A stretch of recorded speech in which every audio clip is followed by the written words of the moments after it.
comedy, and of course, a #1 hit on the recording charts.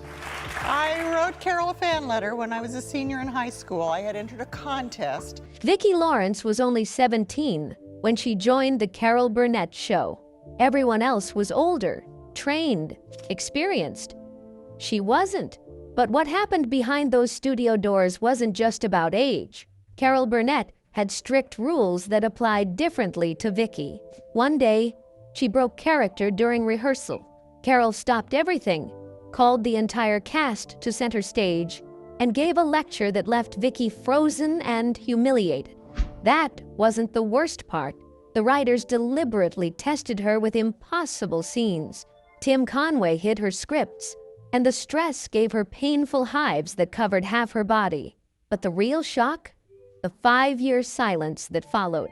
Vicki Ann Axelrad was born on March 26, 1949, in Inglewood, California, in a modest neighborhood not far from Los Angeles. Her father, Howard, had deep scars from the past. His Jewish family had fled Austria in the 1930s to escape rising threats and made it into America through Ellis Island. Howard worked hard to become a certified public accountant, but even with qualifications, he wasn't welcome everywhere. People canceled meetings when they saw his last name. Some wouldn't even shake his hand. His wife, Annalene Lloyd, had German Jewish roots too, but she left that behind when she became a devoted Christian Scientist. That meant there were no doctors in the house, not even aspirin. If Vicki got sick, her mother just prayed. Even though their home didn't have much, it was filled with laughter. By age 5, Vicki was already putting on skits. She'd grab an old coat, turn a broom into a microphone, and start mimicking stars like Carol Burnett. The living room became her stage. She loved making her parents laugh. Sometimes, she'd get invited to perform at neighbors' parties. People noticed her, but there was something more serious happening too. Her father had seen too much hatred because of their last name. He didn't want Vicki or her brother to grow up with the same kind of walls in front of them. So in the 1950s, he made a choice. He changed their last name from Axelrad to Lawrence. Vicki didn't understand it at first. It felt like hiding. Years later, she realized it was survival. At school, Vicki's voice started standing out. She joined local singing groups, practiced harmonies, and got better every week. When she was 10, she sang Over the Rainbow at a talent show. Her voice was strong, and the emotion in it hit the audience hard. She got a standing ovation. That night planted something permanent in her. She didn't know how it would happen, but she knew she wanted a future in show business. At home, things weren't easy. Illnesses were handled with silence and faith. No medicine, just stillness, prayer, and hope. Vicki suffered through fever after fever with no treatment. She later connected some of her lifelong health issues, including chronic hives, to those untreated moments from childhood. Lying in bed, shaking with fever, she learned what it meant to endure. As she got older, she moved away from the church's teachings, but that early training in holding pain quietly never left her. By the time she reached Morningside High School, she wasn't just another student, she was a powerhouse. She graduated in 1967 as class valedictorian, led the cheer squad, choreographed rally routines, and even brought jazz-style moves she'd seen at clubs into the routines. Her classmates called her a star before she even became one. She won Most Likely to Succeed, without question. Even the local press came to watch her rallies. She could hold a mic in one hand, lead a cheer in the other, and ace a science exam the next morning. But her dreams weren't always that clear. At first, Vicki wanted to be a dental hygienist. She signed up for pre-dental classes because she liked her dentist and thought the job seemed safe and tidy. Then, something happened. She joined the school glee club and got invited to sing the national anthem at a Lakers game. Somewhere in the stands, talent scouts noticed her. They approached her afterward and told her she had stage presence. That unexpected moment flipped everything. Maybe she wasn't meant for clean teeth and quiet offices. Maybe her voice had a different future. That same year, she entered a local beauty pageant called the Miss Fireball contest. It was run by a regional gas station chain. For the talent portion, she did a bold comedy bit imitating Lucille Ball. It worked. She won the contest, and $500, real money for a teenager in 1967. More than that, it gave her an invitation to join the Young Americans, a national singing group. Doors were starting to open, but Vicki didn't wait around for permission. At 17, she started sneaking out to audition for commercials. She knew her strict parents wouldn't allow it, so she kept everything a secret. One of those auditions landed her a job in a regional milk ad. She danced, got paid, and tucked the cash away without saying a word. That quiet rebellion gave her proof she could make it. She didn't need anyone's approval. Then came the letter. She was still in high school when she wrote a fan letter to Carol Burnett. She added a photo of herself dressed as one of Burnett's TV characters and included a newspaper clipping about her beauty contest win. She never expected a reply. But Carol Burnett not only responded, she put the photo on her dressing room wall. Then she came to see Vicki perform live. When Vicki won the Miss Fireball crown, Carol was the one who placed it on her head. And that night changed everything. That same year, 1967, Carol invited her to audition. Even though Vicki had no professional acting experience, she was thrown into a screen test. One of her competitors was a trained soap actress. But when the producers asked both women to act out a sisterly fight, Vicki stole the moment. Her natural teasing, her quick banter, her improv instincts, they made her feel like Carol's real sister. She got the role. Her very first acting job was on the premiere episode of The Carol Burnett Show, airing September 11th, 1967. She was 18. She had to memorize 12 full pages of script in one night. No second takes, no cue cards. She stepped on stage in front of more than 1,000 people and nailed every line. That moment didn't just prove her talent. It launched her into television history. She tried to balance this new fame with college. She enrolled at UCLA for theater arts, but the show ran 30 weeks a year. Her days started before sunrise, racing between campus and studio, 5-hour rehearsals, sketch rewrites, costume changes. Comedy legends like Tim Conway and Harvey Korman were her daily classmates. After 2 years, she couldn't keep up with the double life. She dropped out. Not because she wasn't smart, but because she was already learning from the best in the business. The writers didn't make things easy for her. They didn't trust a teenage newcomer, so they tested her. They gave her silent roles to see if she could stay in character. In one sketch, she sat silently at a dinner table while Harvey Korman improvised non-stop madness around her. They wanted her to break. She didn't. Those quiet scenes sharpened her timing more than any monologue. In 1968, just a year into her fame, she joined a USO tour with Johnny Grant and flew into Vietnam. She was only 19. One night, she performed "These Boots Are Made for Walkin'" in front of 5,000 troops packed into a hot, makeshift tent city. They screamed, clapped, and cheered like their lives depended on it. Because in a way, they did. Offstage, she saw the wounded, the chaos, the fear. It made her grow up faster than fame ever could. In 1967, when Vicki Lawrence joined The Carol Burnett Show, she was just 17. Everyone else was older, seasoned, and trained. She wasn't, but she had to keep up. Carol Burnett didn't allow anyone to break character, not even during rehearsals. One day, Vicki laughed during a serious sketch. Carol stopped everything. She called the entire cast to the center of the stage, producers watching, and gave a stern lecture on discipline. Vicki stood there frozen, embarrassed, and realizing this wasn't just a job, it was war. She couldn't just be funny. She had to survive. The moment scarred her a little, but it also toughened her up. Every look, every cue, every word from then on had to land. And even as the pressure grew heavier, she stayed quiet, determined to earn her place in that room full of giants. The Eunice character wasn't supposed to be hers. It was meant for Carol.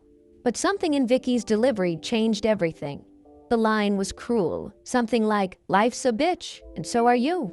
And when Vicki said it, it didn't sound written, it sounded lived. The writers took notice. So did the audience.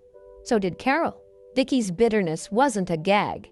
It was a mirror, twisted and loud, and it worked. Eunice became a fixture.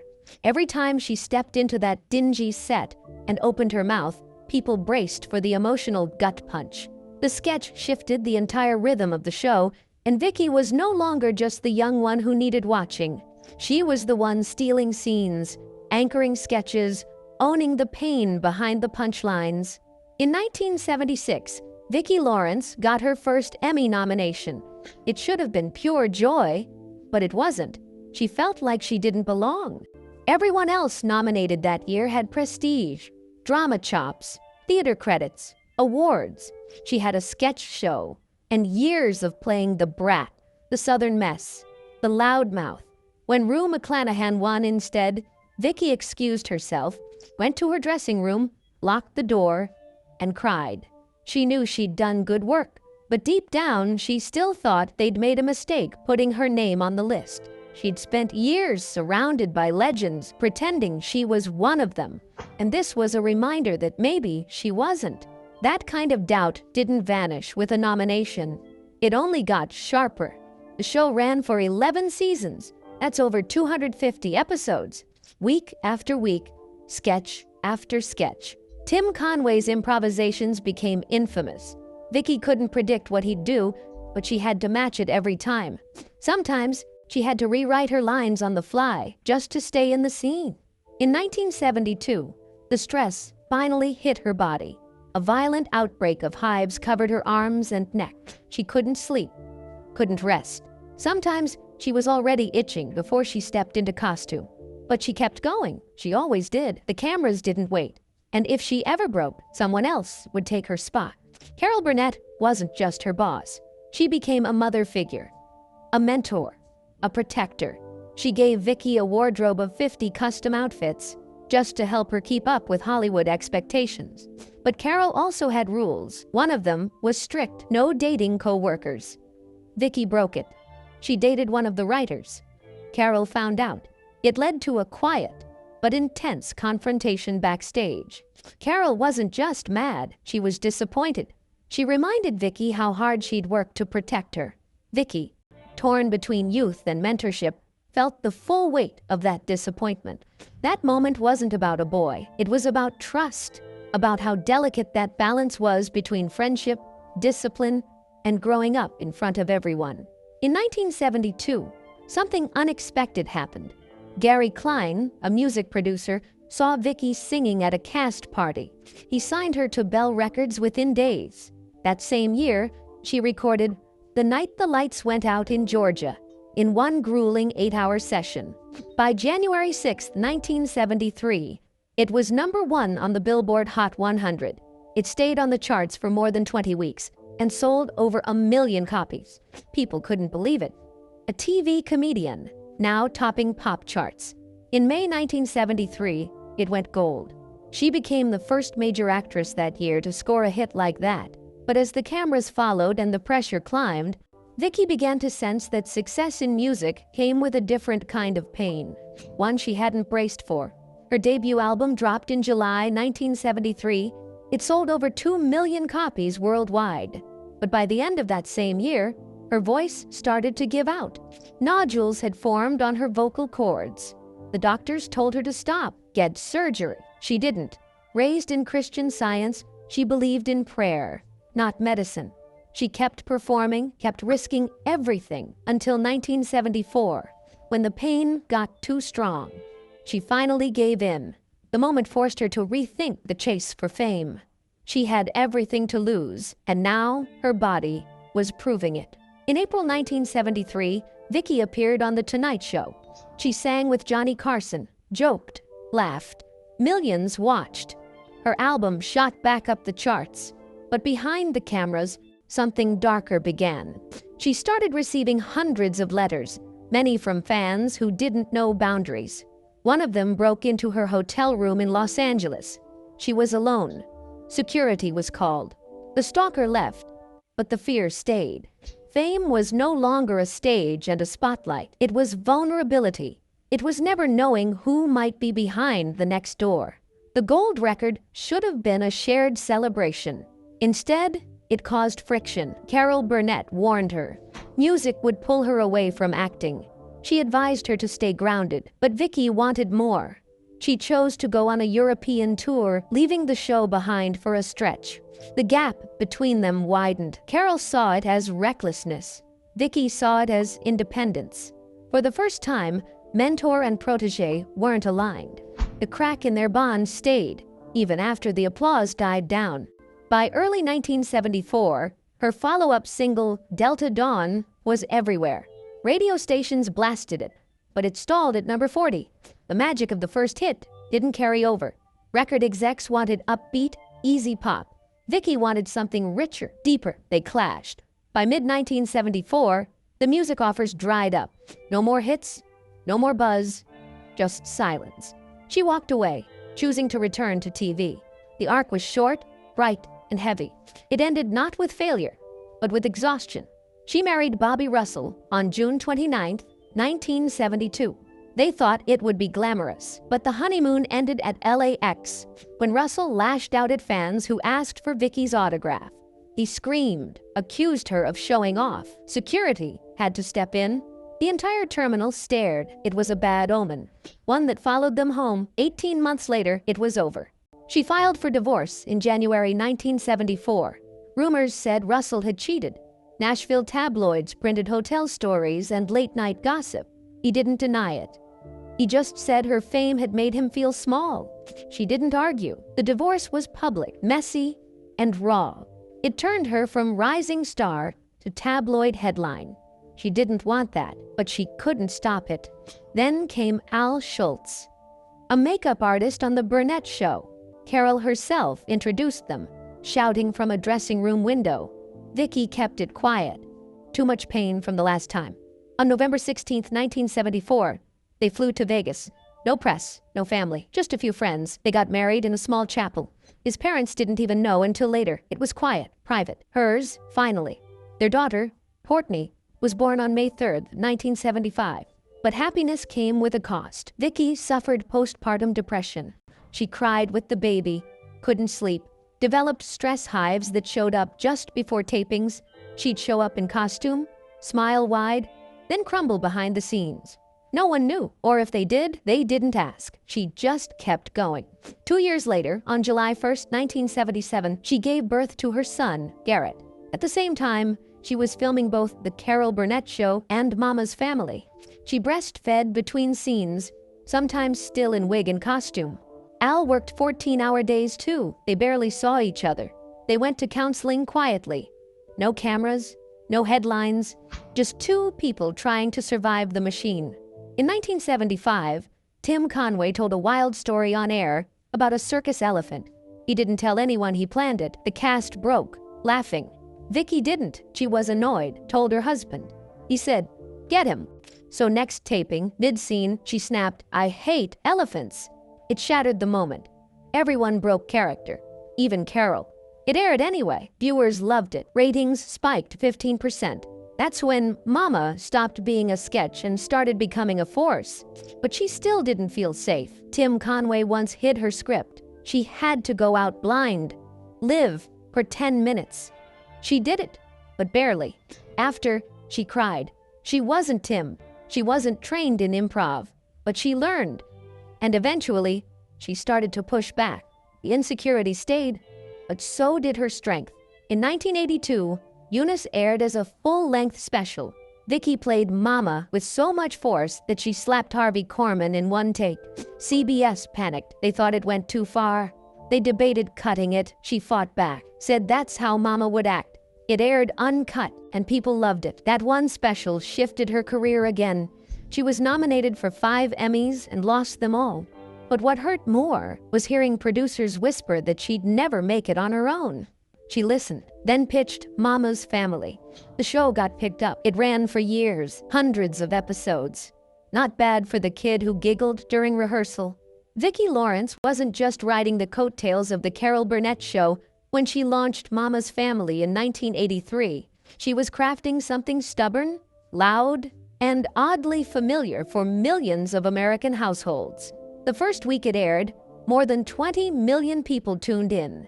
NBC had already ordered 100 episodes up front, a bold move that signaled just how much faith they had in this raspy-voiced matriarch. Thelma Harper, who once cracked one-liners in short sketches, had suddenly become a full-bodied sitcom figure, grumpy and sharp-tongued, but grounded in something deeper. Vicki had convinced viewers that this wasn't just another spin-off. It was a household mirror, crooked but truthful. But from the start, she fought for how that mirror looked. One early script had Mama involved romantically with her brother-in-law. Vicki read it, slammed it shut, and marched straight into the writer's room. She didn't ask. She told them it was being rewritten. She didn't care how outrageous sitcoms were becoming. That wasn't the show she signed up for. Joe Hamilton, the executive producer, and also her former father-in-law, backed her. The writers reworked the plot, kept the grit, and dropped the shock. From that moment forward, Mama's morals were off limits. Vicki had drawn the line, and that line defined the show's backbone. When the network decided to shift production from CBS Stage 33, the same soundstage where the Carol Burnett show had thrived, to KTLA for cost-saving reasons, Vicki wasn't having it. Stage 33 meant legacy. KTLA meant cut corners. So she refused to show up to the first table read. The cast sat there, waiting. She never walked in. Her silence hit louder than a speech. For weeks after, the air was tense, but she made her point. This wasn't just work to her. It was memory, pride, and a bit of rebellion stitched into every scene. In 1983, producers brought in Betty White and Rue McClanahan. It sounded like gold. Betty wanted top billing. That rubbed a few the wrong way. Ego buzzed through the studio walls, and tempers started flaring. Vicki knew the show couldn't survive a diva standoff, so she started hosting cast dinners. One table, no cameras, just plates and peace. Slowly, the tension cracked. The cast began to gel. Vicki didn't just play Mama on screen. She played peacemaker in real life, smoothing edges where scripts couldn't. But then NBC pulled the plug. In 1984, after just 2 seasons, Mama's Family was canceled. Vicki was making $50,000 per episode. Fans were watching, but the network said ratings were dipping. Vicki went public. She criticized NBC's decision in interviews and on talk shows. She said they'd pulled out too early. Then syndication proved her right. From 1986 onward, the reruns soared. The show climbed in popularity. Viewers stuck around long after the network had walked away. By 1986, they'd reached 130 episodes. Vicki's instincts had been sharper than the suits. But not all battles stayed behind closed doors. In 1983, Carol Burnett divorced Joe Hamilton, and suddenly things weren't so warm. Carol saw Vicki's continued work on Mama's Family, produced by Hamilton, as a betrayal. The friendship that had once changed Vicki's life went quiet. For 5 years, they didn't speak. Carol wouldn't call her directly. Everything went through Al Schultz, Vicki's husband. The silence was heavy. When reunion specials happened, they'd barely acknowledge the freeze. Hollywood gossip hinted, but the truth stayed between the lines. Even Wikipedia hinted at it. Personal wounds leaked into professional lives. And Vicki's own body betrayed her too. In 1972, she was diagnosed with chronic idiopathic urticaria. It flared under stress, covering more than half her skin in painful hives. Taping Mama's Family became unbearable at times. She tried everything except what her Christian Science background discouraged: medication. Finally, in 2005, she went for Xolair injections. The results were immediate. She found relief for the first time in decades. She opened up about it in interviews, even with allergic living. The pain had always been there, but she had stayed funny through it. Al Schultz, her husband, had been her quiet anchor. A top makeup artist in Hollywood, he worked behind the scenes while Vicki took the spotlight. But even he wasn't spared from the rumors.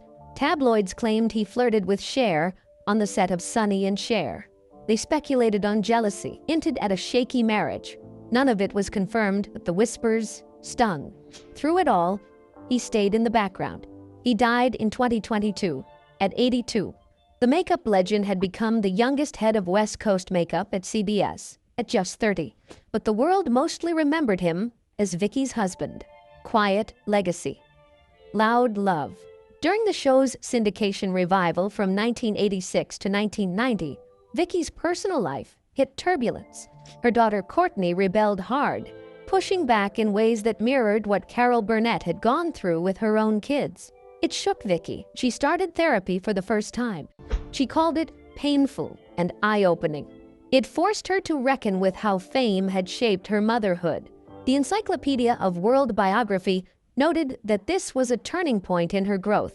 On-screen laughs, off-screen reckonings. By the 90s, she'd had enough of live performance. Voice work became her soft landing. She took roles in animated series like Peter Pan and the Pirates. No cameras, no makeup, just her voice. It gave her space to breathe. But when a Carol Burnett reunion special was being planned in 1992, Vicki said no. The wound was still fresh. Fans wanted nostalgia. Vicki wasn't ready to fake it. IMDb confirmed the absence. The silence between them still held weight. It finally broke in 1993. Vicki's father had died in 1991, and that grief lingered between them. At the 1993 Emmys, Carol Burnett publicly apologized. On stage, live. It caught Vicki off guard. They hugged, teared up. The reunion became a TV special, The Carol Burnett Show. A reunion aired that same year. It was soft and warm, like nothing had ever gone wrong. But the years had left marks, even under the laughter. Then came 2025. Vicki, at 76, made headlines again. She joined Palm Royale Season 2 in a surprise casting. Carol Burnett was already starring. The show hinted that Vicki's character would be tied to Carol's mysterious past. Carol had personally requested her. After more than 40 years, they were working together again. The reunion wasn't just nostalgic, it was healing. Fans leaned in, waiting to see if the old spark could still light up the screen, but heartbreak struck again. On June 19, 2024, Al Schultz died at their home in Long Beach. The man who had stood in the wings for 50 years was gone. He was 82. They were just months from their golden anniversary. Vicki took her grief and turned it outward. She began speaking out for makeup artists, pushing for union rights. Her loss became a voice for others. TV Insider covered it, and the industry listened. In the early 2000s, long before all this, Vicki had launched a cosmetics line on HSN. The standout hit was Vicki's Fireball Red lipstick. In the first year, it pulled in over $1 million. She had created something women loved because it felt like her. Bold, funny, unpretentious. She picked the shades, shaped the branding, and turned her style into a business. The lipstick didn't just sell, it connected. My News to Use called it a beauty staple. She wasn't just a performer anymore. She was a brand. Now she's writing her memoir, hosting the reboot of Win, Lose, or Draw in 2024. At 76, still laughing, still remembering, still surprising people. She says 90% of her career came from Carol Burnett. But she also says she regrets not speaking up more when it mattered. That voice, the one that once refused to read a table draft, now echoes louder. It's not just about the jokes anymore. It's about what it took to hold the laughter together.